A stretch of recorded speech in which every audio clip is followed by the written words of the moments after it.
Tá bom. Da manhã de agosto de 1954.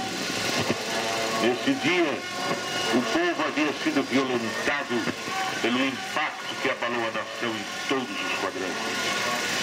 Getúlio Vargas morreu. O povo recebeu a notícia entre a incredulidade e o espanto.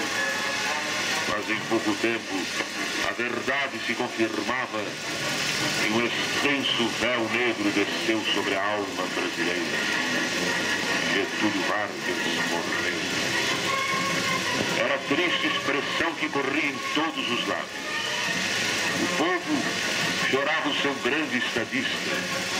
O Brasil perdera um dos seus maiores filhos. Isto foi um ato patriótico ou um desrespeito à soberania do povo que elegeu Getúlio Vargas?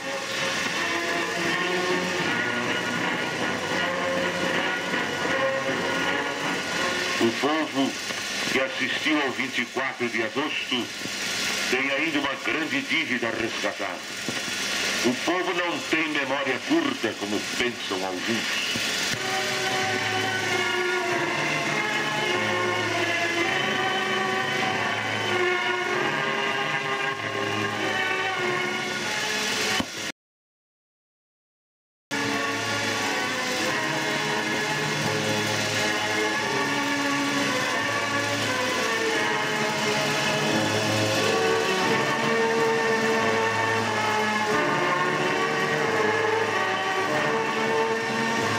Os homens fazem sua própria história, mas não a fazem como querem.